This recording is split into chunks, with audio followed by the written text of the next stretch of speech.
SLucas.me presents.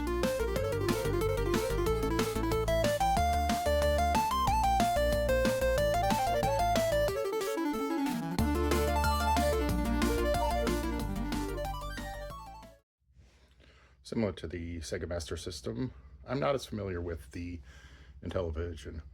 Unlike the Sega Master System, I actually played the Intellivision at least once. In a core memory, I distinctly recall playing Utopia with a friend. I don't actually remember which friend, though. Memory's a funny thing that way. I do remember him arguing that the Intellivision had better graphics and better games.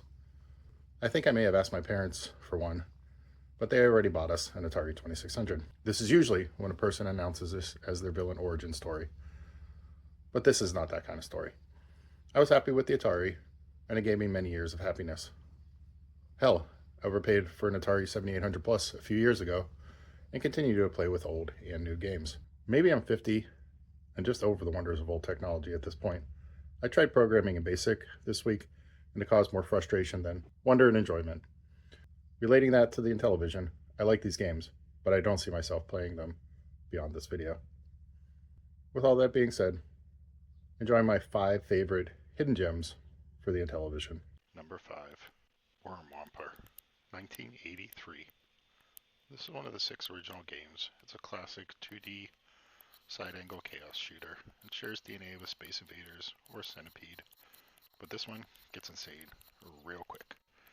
Those who saw my Atari 2600 videos know that I like my chaotic 2D games, and this one scratches that itch. Being an Activision game, it has a patch that you can earn. In this case, scoring 75,000 points gets you there. I have quite a bit of practice to earn that, but I will update when I do. The story. You're a farmer, Felton Pinkerton, who has to protect his corn. Not as in-depth as some of the games of the era, but it's enough story for me. Number 4, Whitewater, 1983.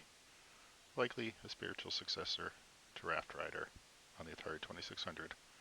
The game did what Intellivision games do. Took a concept from the Atari 2600, improved on it in nearly every way, and released a much more polished version. My friend who tried to convince me that it was a superior system was right. My entire life pining for the Atari 2600 is a lie. I went to see the multiverse where Sean received an Intellivision instead of an Atari 2600.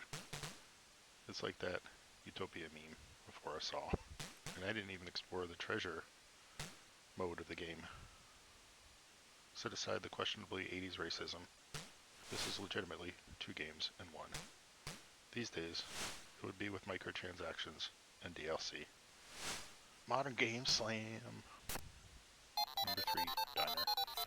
Released late in the Intellivision life, a sequel to Burger Time that improves on the original in every way. Better graphics, cooler isometric point of view, gives you semi-3D, new villains, and more control. All this together adds to better gameplay and more strategy. If you couldn't tell, I love this game. And I didn't even mention the main gameplay. You walk around, kicking the food to roll them and squish the baddies. It's just so satisfying. Fun fact, the game is built on the base of a Masters of the Universe sequel, but they run a direct Burger Time sequel, and thus, Diner was born. Number 2, Utopia, 1981. I just said Intellivision does things better than Atari ever did. Truth be told, this game does things better than some games even today. Don't let the simple graphics fool you. This one is a deep simulation game that will keep you coming back for more. Consider this, 40 years later, this is the game that I remember playing on the Intellivision. Vividly in my mind's eye. That experience, no doubt, set me on a path of playing sim game after sim game, chasing that high ever since. Then, is this not my number 1 on the list? Trust me, I considered it for a while.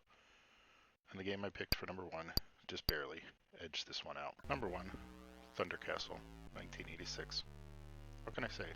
I'm a sucker for maze chase games. This one adds a layer of Dungeons & Dragons on top.